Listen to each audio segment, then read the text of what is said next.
There's no place else even remotely like it. Everything great and all the world's ills, all in one glorious, messed up, magical, maddening, magnificent city.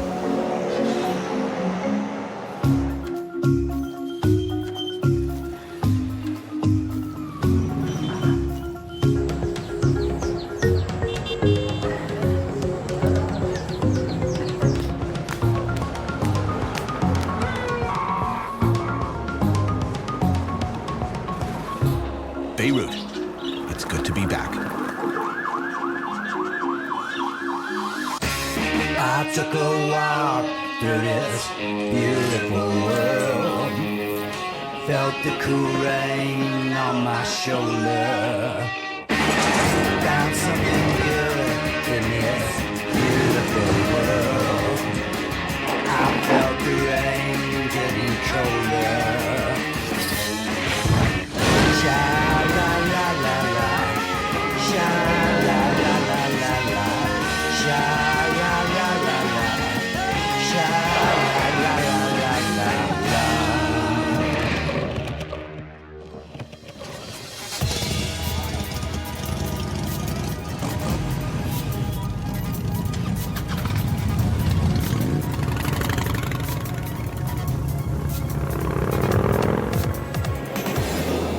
The Mediterranean Sea itself trembles. The ground shakes beneath the wheels of our heavy metal thunder. Back in Beirut, after all these years. The first time I was here did not end well, but it made no difference to me. I love it here.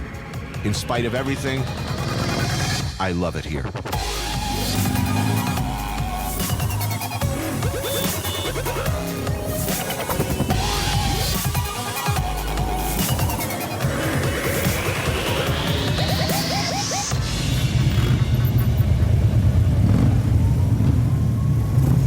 Nice ride.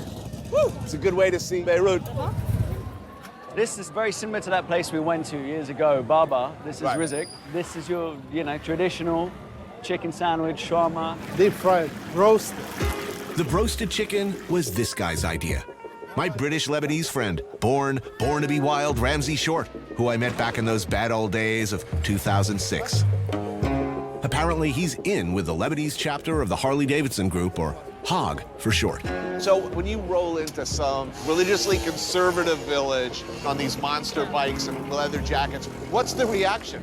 Two types. Once we were greeted with rice from the balconies, like they thought we were like a wedding or something really nice. And the other extreme was stones, like on the wheels, like just get out of here. Really? Yeah. I wouldn't throw stones at people on Harleys. Oh, look at this. Let's dig in. And that'll work. Yeah, this is a famous neighborhood of the city. This area, it was central during the Civil War, this Yeah. place. The sheer volume of fire that was poured into some of these buildings is absolutely unbelievable. So much fire and so many battles happened in the same place over And over again. Clearly. I notice this every time someone visiting the city, they just point at them. So, I mean, look at that. But, we don't see them anymore. We just pass by them.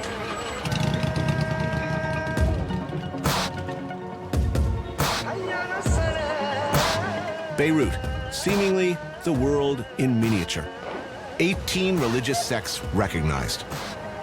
More than 2 million Christians, over 1.5 million Shiites, 1.5 million Sunni, nearly 500,000 Palestinians, and now, by some estimates, as many as 2 million Syrians, all living and somehow getting along, kind of, in a country the size of Connecticut. But along its borders, the country has what you might call serious neighbor issues. ISIS in Syria threatening to expand its so-called caliphate into Lebanon. I ISIS, in many ways, is something we've never really seen before. A really large, well-organized, well-equipped terrorist army. Lebanon's been absorbing refugees for nearly 2 years now. The country simply can't take any more. A quarter of Lebanon's population is now Syrian. That is the equivalent of the US taking in 83 million Syrians. This could be spiraling, and as you said, the real fear is the violence across the border in Syria, the civil war now spilling over into its already fragile neighbour, Lebanon.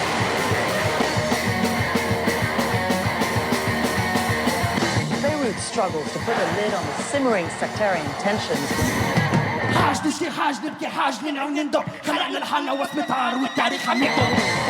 Aftermath of that bombing in Beirut, as well as some of the clashes that took place.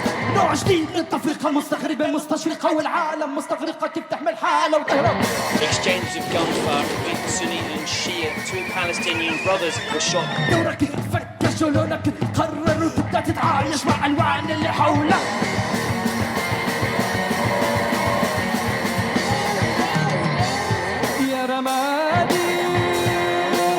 Here, block by block, you see the scars from the 15-year civil war that only ended in the 90s. But also nightclubs, discos, beaches, bikinis, where much of the Arab world comes to let their hair down. It is an incongruous mix. All of this is playing into people's fears. The violence is just beginning.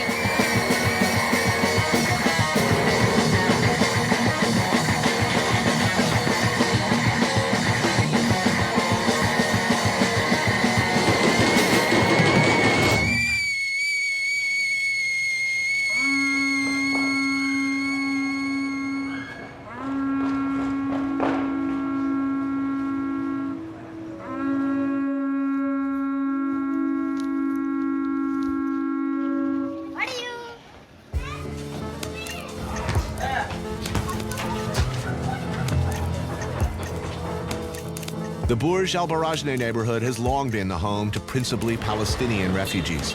But more recently, it's become a refuge for Syrians fleeing the barrel bombs of President Assad on one hand and the predations of ISIS on the other. The camp saw heavy fighting, shelling, and outright massacres during the religious conflict known as the Lebanese Civil War.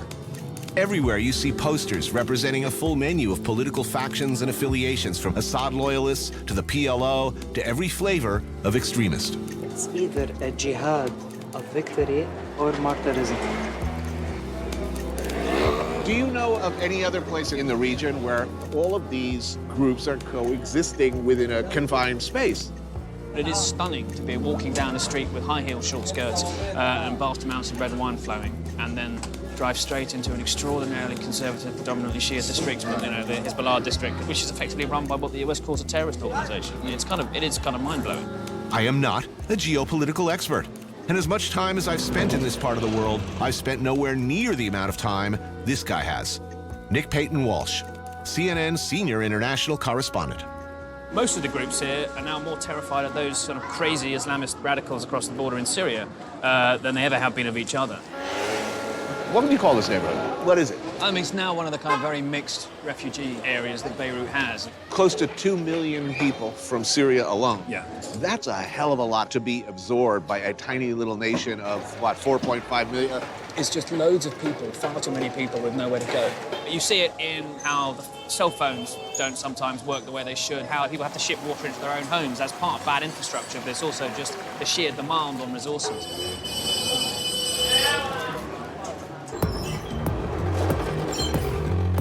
We'll follow you. Okay, for the first time in the history. A Palestinian leads American. That's nice. Don't let the neighbors know about that. Yes. In Syria, Mr. Najam was an English teacher. Needless to say, he had at one time a better life back there. I came from Syria after the civil war started there. Yeah. We know Lebanon has many problems, sectarian problems, and we don't want to add more problems for those people. But what can we do? We live here in this camp. Imagine the situation here. It is unbearable.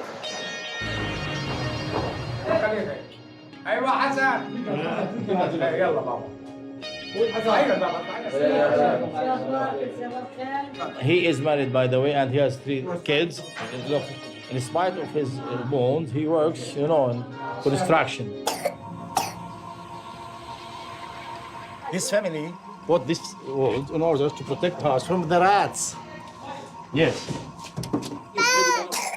These children need medical operation, but this family can't pay for those operations because they are very expensive.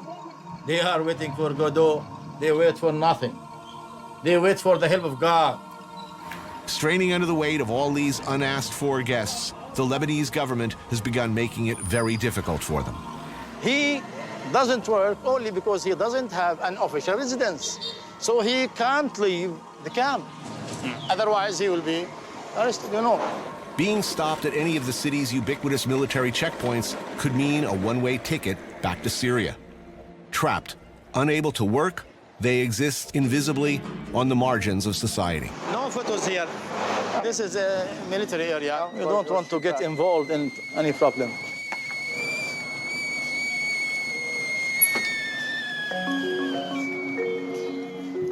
Syrian food? This is Syrian. It is called the 7 countries. It consists of many kinds of vegetables, 7 kinds of food. Palestinians in Syria, most of them are well-educated. Doctors, engineers, lawyers, teachers. But here now, it's the opposite, right? Here in Lebanon, even if you were a doctor or a lawyer or a teacher, you can work only in the camp. We don't know how to go, where to go. To go back to Syria? No can do. To cross the sea? Can't. Suppose that the Lebanese authority collect us and throw us away to Syria. What is going to happen? We have no area in the world. We have no place in this universe. We belong to nowhere. Nowhere.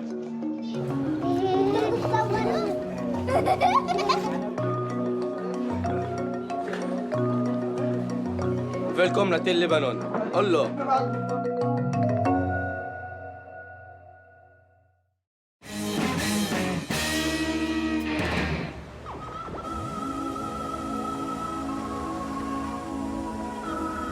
Once known as the Paris of the Middle East, Beirut still clings to its glamorous 1960s image. A chic tourist destination where you can famously ski and go to the beach, all in the same day. Walking the Corniche, it's easy to forget, for a moment anyway, what's going on not far from here.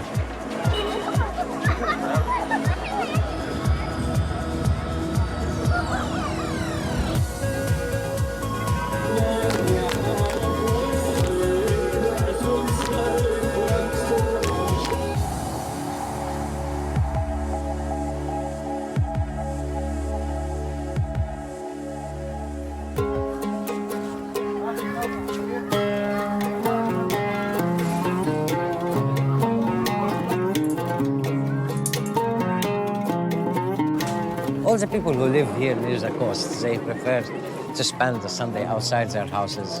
And this is one of their traditional places. This is the way I live all my life. Mo is a local security specialist on assignment to keep, well, me and my crew safe from harm. He lives with his daughter, Bushra, and his family in Ras Beirut, a mixed neighborhood of Christians, Muslims, and Druze. Little oil in the middle, as I recall, yes? Yes. Oh, so good.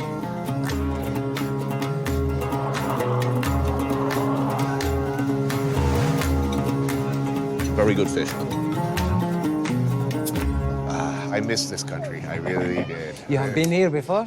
This is my 3rd time. Whoa. My first time, it was 2006. Ooh. We came here, we had 2 perfect days, and then the war broke out. During my first trip here in 2006, Hezbollah guerrillas killed 3 Israeli soldiers and captured 2 others in a cross-border raid. In the 34-day war that followed, much of Beirut was heavily pounded by bombs and naval artillery. But I fell in love with this city. Under the worst possible situation, you have this really extraordinary mix of religions and people. How is that? Why? What's so special about it? Why? Of course, somebody on Friday go to pray, somebody on Sunday go to pray. But they go to the same restaurant, have the same food, have the same drink. They have the same tradition. There's no place better than Lebanon. You have everything. People are friendly, beautiful, fantastic. It is a democracy here. Of course, you have choice to sit down and talk. I like this, I don't like this. So, what's it look like now? Yani, we look like we are 2 months before 2006. Oh, wow, that's not good. Tension is a little bit high, but the people, they are very happy. We are very happy. I go with my family outside. I mean, I was watching the news last night at the hotel. It is genuinely terrifying. This is Lebanon. It's raining today, tomorrow is sunny. It's happening all the time. We get used to it. You get used to it. Are you concerned or optimistic? No, I'm optimistic, yeah. Do your friends feel the same way? Not really, not all. Your friends are less optimistic. Yeah. We have only one good neighbor. It don't affect us. Yeah. It helps us all the time. It's the sea. We bring the fish and we have fish. And he never get upset from us. Inshallah. Inshallah.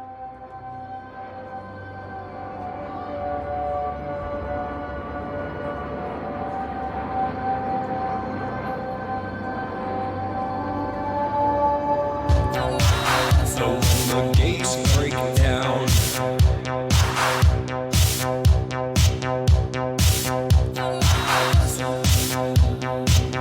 And the solid sound.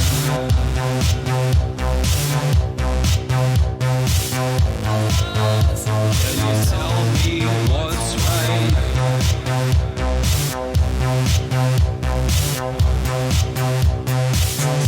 To the restroom.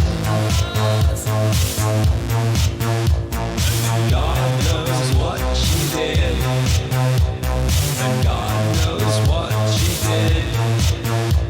And God knows what she did.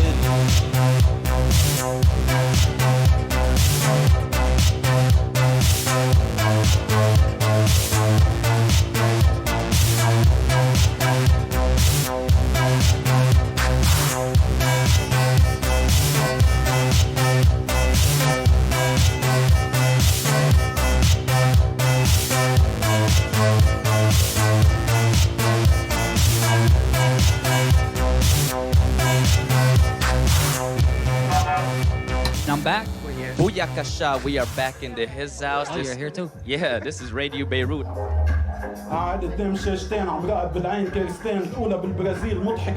that why, yes? Yes, I think it is. Ironic glasses, vintage clothing, and neck beards. It appears the Brooklyn strain has spread even to Beirut. Radio Beirut, live and direct. It is, with CNN and everything. CNN has become the most trusted name in use. Same way a broken clock is trusted to be right twice a day. CNN changed their slogan from, this is CNN, to at least, it's not Fox News. Yes, sir. How is it possible, this mix of religions, of cultures? You know, geographically, how it is, Beirut's so tiny. You got mountains, you got the sea. We're surrounded, and then there's so many factions that you have to deal with everybody. I'm going turkey ham in this bitch. That's halal, it's a gift. Now pass me the letter, stack up until I sandwich this shit. Now where is the bread? Where is the chibbas? Where's 80% the bigger hummus while a small percentage get to eat zit? Where is the oil? Where is the wealth? Syrian folks, they easy and chill. They need to not know, just needed some help. Give them the choice. Syrian-Filipino rapper, Chino. Monday is hip-hop in Radio Beirut. And Radio Beirut is like a really awesome place where there's live bands playing all week long. We created a platform for MCs to try their skills in front of people without the prejudice, without the judgments, and although we do judge, we do make fun of them. Green fields and dream fields like Copperfield, then I'm making magic like my name was Copperfield. Lebanese freestyle legend Hussein, aka Double A The Preecherman. You were arrested? Is this Yeah. That's normal. That's not the first time it happened. For what? Basically, I was profiled. Like, if there's an explosion, oh, the big dude with the beard was bald. That's him. Right. It's him. He did it. We're 100% sure. These are beard-related issues. Yeah. Let's talk about hip hop.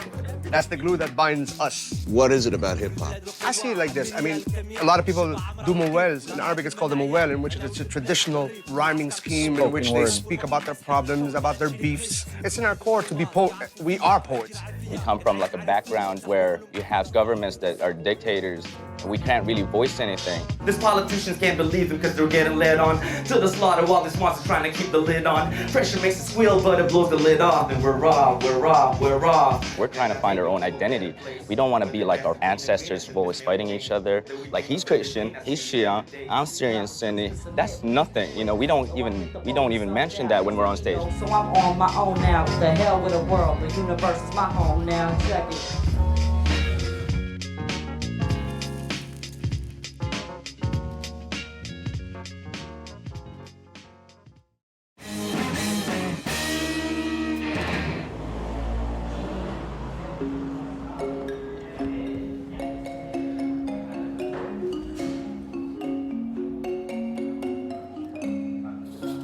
Afternoon in Beirut, and the Hafez family, like many others across the city, prepares dinner.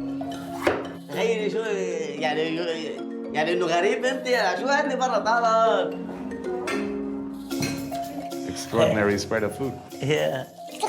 Chicken burger. All this food, you see. And my son, he's crying because he wants to go to Burger King. He wants some chicken burger from Burger King. Well, thank you so much for having me in your home. This is spicy potato. We call it batata harra. Deep fried potato with red pepper, green chili, coriander, garlic, and lemon juice. And this is kibbi naya, which is raw meat, lamb, fresh mint, spring onion. Mix it all together. And this is as a main course. It's called musakka. Minced meat, baked aubergine, green and red pepper, and chickpeas, and tomato paste. Please help yourself. Thank you. I was in Beirut in 2006. This neighborhood was hit very hard. Yeah. Were you here at that time? Yeah. It was a disaster. Why this neighborhood? Because the people in this area, 99% they support Hezbollah.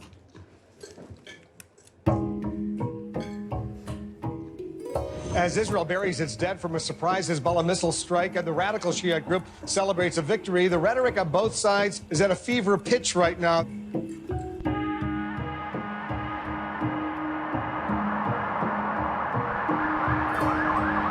It is the deadliest Hezbollah attack against Israeli forces since the two sides went to war in 2006. Hezbollah means the party of God. They are a Shia military political organization lavishly supported by Iran. The party is more powerful, more effective on the ground than the Lebanese army. The United States officially designates them a terrorist organization.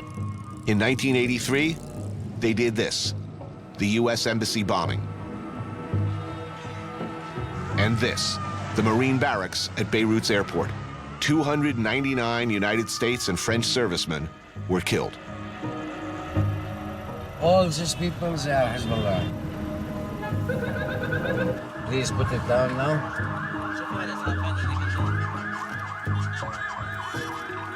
They are dangerous, they are well-funded, and whatever else they may be, they are not stupid. In 2006, I have two sisters, they lost them home. Hezbollah take care of them. Here in Dahi, everybody support Hezbollah, even the people who they are not religious, for one reason, because they feel protected by them. My host's support for Hezbollah, typical of the Dahiya neighborhood in South Beirut, is staunch.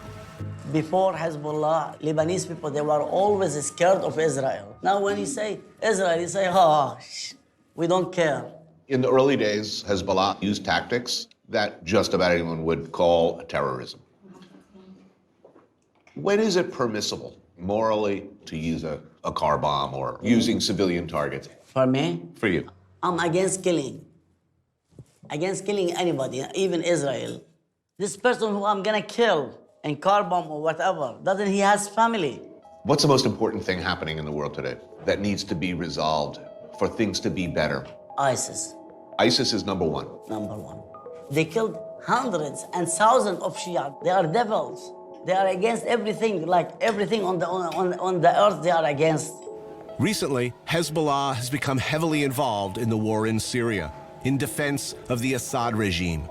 Complicating matters, and uncomfortably enough, they are probably the best organized, best equipped, most serious obstacle to ISIS and Al-Qaeda in the area. Most of the villages in the east of Lebanon, they are Christian and they are Sunni. Right. If Hezbollah wasn't there, it was no more Christian in that area. This is the only reason I got the gun. This is the only reason for, just to protect my children and my wife. 20 years, 30 years. Yeah. Will things be better? Hope so. Hope not 20 years and 30 years. Hope now, next year, things goes better. I hate war.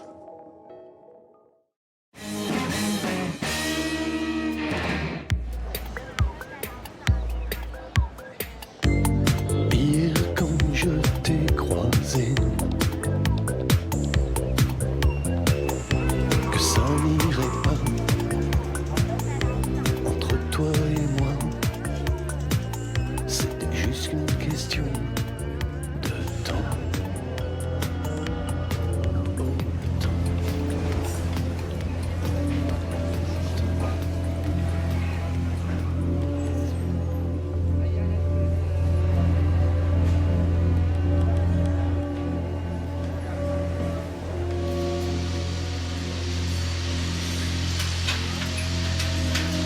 The last two times I've been here, there's just this never-ending building boom. Nobody seems to be moving in, but the buildings are going up. Yeah. Who's buying these apartments? Who are they for? Two kinds of people. Lebanese who are living abroad, or Arabs, especially from the Gulf region. Right. For whom Beirut is a relatively liberal wonderland of permissiveness compared to Riyadh, for instance. Compared to Riyadh, yes, but unfortunately, we cannot generalize this and say that Beirut is a place where sexual expression is encouraged. Her books are banned in many countries in the region. She's regularly threatened with rape, stoning, and murder. She is Joumana Haddad, culture editor of Lebanon's biggest newspaper, An-Nahar. Yesterday, I had my first web TV show about sexual freedom, and you cannot imagine how many hell's doors have opened just because I dared say that girls are allowed free sexuality just like boys. And we pretend to be a democracy. This is kafta. Kafta? Yeah, with yogurt sauce and cranberries. It's Then yummy. a fried Kibbeh. stuffed grape leaves? Yes. Tabouleh, Tabouleh? the famous tabouleh. The fact that Lebanon, that Beirut in particular, works at all, all these religious groups and different interests, I mean, this is a fully functioning, more or less, by world standards. Fully functioning. Yeah, this is a... We don't have a president. It's been almost, it's gonna be a year now that we're without That's sort of awesome. Don't you think that the main reason behind you seeing this as a thrilling, exciting place to live in is that you're a visitor and not someone who actually lives here?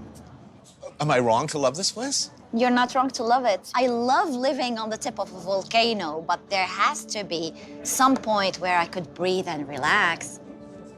I don't want to seem like I'm only criticizing, because I really also, as much as I hate this place, I love it as well. And I know that it's also very precious to have such a kind of freedom in a place in the Arab world like Beirut.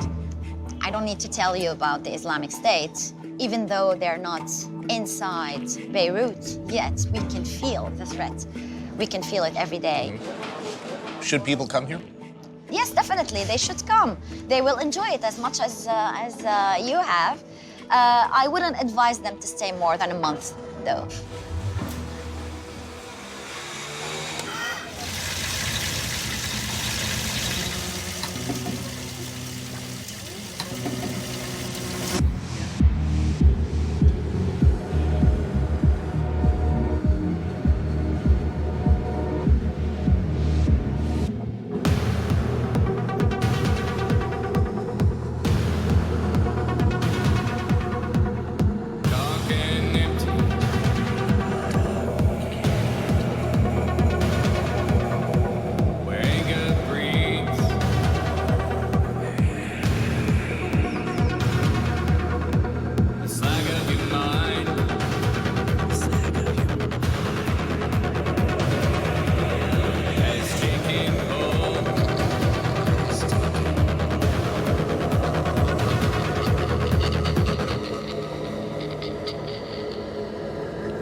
I often go to the Danieli in Venice, and I ask them there to call me Your Highness. I love that. That's my trip. So I go there and I am dressed like an emperor. I'm not today, but sometimes I dress like an emperor. There have been 2 attempts on your life, yes? Yes. That you're aware of. 2 attempts. In Arabic, we say telte septe. It means that the 3rd one succeeds. So I don't know when the 3rd one will be. A young militant, an activist, a labor organizer. You have been arrested in your life. Yes, many times. When I was 14 years old, for example, I became a communist in a region that was under control of the extreme right-wing militia. I ended up in a torture room that I recreated here just behind you. Later, after joining and then leaving the Lebanese army, Michel Eleftheriadis formed the MUR, an armed revolutionary group. And yet here you are, your life now is music and culture. I think that I was made to be a musician, but when war happened in Lebanon, I took a gun. I understood that I cannot face someone who's attacking my house with a guitar. In 2003, by now a music producer, entrepreneur, politician, artist, author, and filmmaker, he founded the Beirut Music Hall in a bullet-pocked theater empty since the Civil War. This is his kingdom. Some people come because it's trendy. They come with their sexy ladies. Some come because they like to discover new things. You have per night up to 15 acts, each act coming from a different culture. Who needs culture? I think that culture can save the world. ISIS, those criminals who are not very far from Lebanon, someone who read interesting books, someone who listened to beautiful music cannot become an animal again. If you were the emperor of the world, hypothetically. Hopefully. What will Beirut be like in 10 years? Best case scenario, it goes back to before the creation of Israel, when all communities were living very well. The Jews will be back. We are in the Jewish neighborhood here. I think that we have to all to be united to fight this monster, ISIS. Once the monster is defeated, you can start arguing again about other things.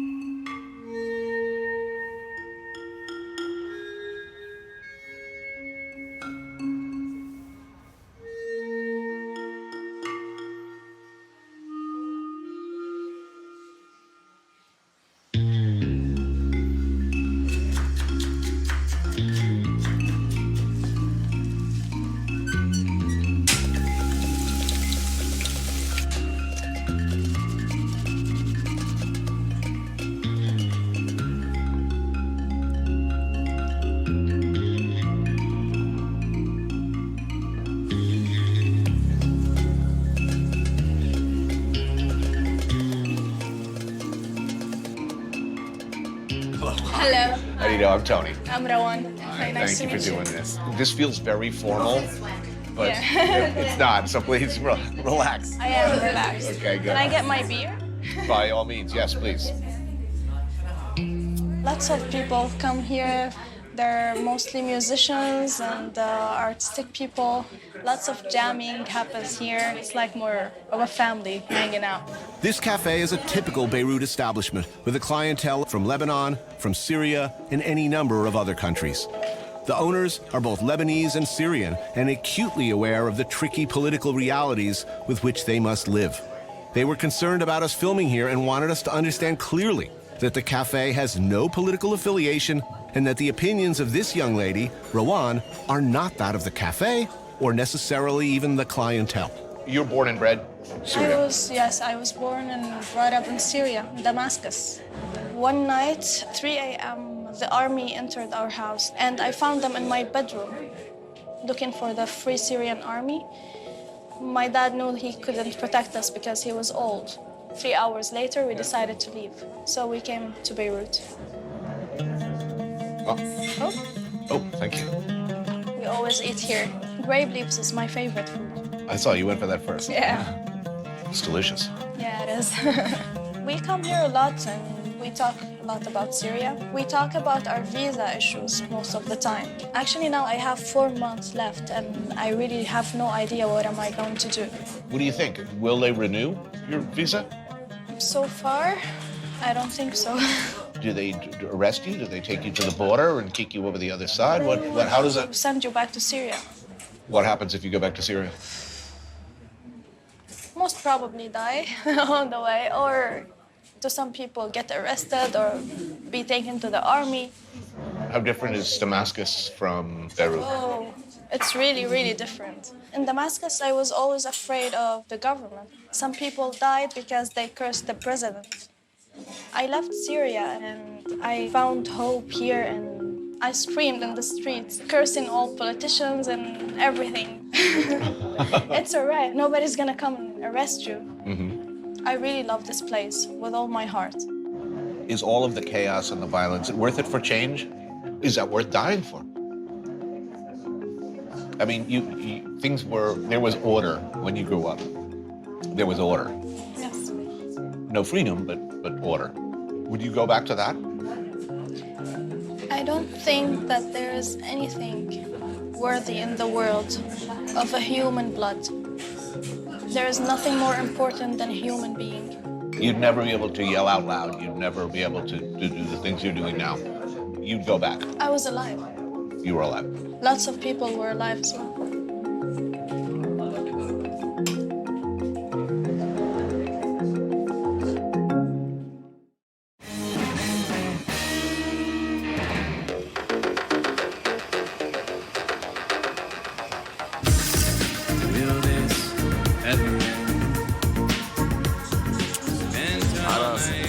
One day, after a shocking daylight bombing in Lebanon, we're seeing widespread anger and finger-pointing. This blast has set off a tide of civil unrest in Lebanon. Damage has been done. Blame keeps circling.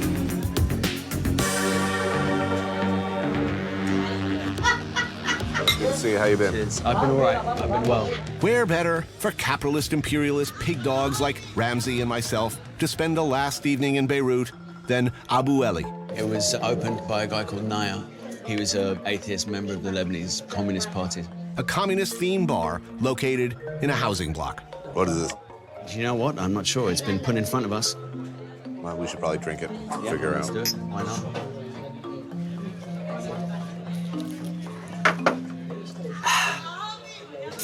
Vodka. You know, I actually had somebody who lives here tell me, oh, yeah, the place is great. Just don't stay here for longer than a month. Yeah. And I was like, what? Yeah, you're trying to kill us, man. And who is this man? He's trying to hurt us. Cheers. After more than a few indigenous beverages... Oh, arak? No, now we're talking. Cheers. Cheers. Enter Ernesto. That's good. Hey, Tony. Yeah, I got something for you. Oh, yeah? It's a Cuban cigar. In the words of Vladimir Ilyich Lenin, let's get the party started. Oh, is that Rick James? Ernesto is the son of the owner of this bar. I know. This is my mom. She made some shanklish here. Oh. Shanklish is the cheese. It's kind of rotten cheese. There we go. Cheers. I called my dad. Yeah. I told him there's a guy called Tony, CNN. He said, I don't watch CNN. And then I told him, but he's a cool guy. He wants to make the best food for you. This is some of the best kibbeneh in Beirut. Lamb? And spices. Oh, man, that's good. Hypothetical question. ISIS are coming now. Are we picking up a gun or not? I pick a gun. Yeah, we will fight these people. No, I'm not trying. No, we have to have it. Nick Navsak. Yeah, Nick some. I seem to remember Mom at one point whipping out some kind of automatic weapon. All right, here you go, big boy. I will take this up in arms and I will fight. Let me tell you how I will. And then the mirror ball descended from the ceiling, Bootsy Collins came on over the sound system, and the rest is a fog. Let's first have a cheers. Oh, come on, give me a big hug. This is a country with the worst neighbor problems in the world. It's amazing that it persists. I've been around. And I've seen places. This place, it works fine. I think so too. Cheers to Tony, man.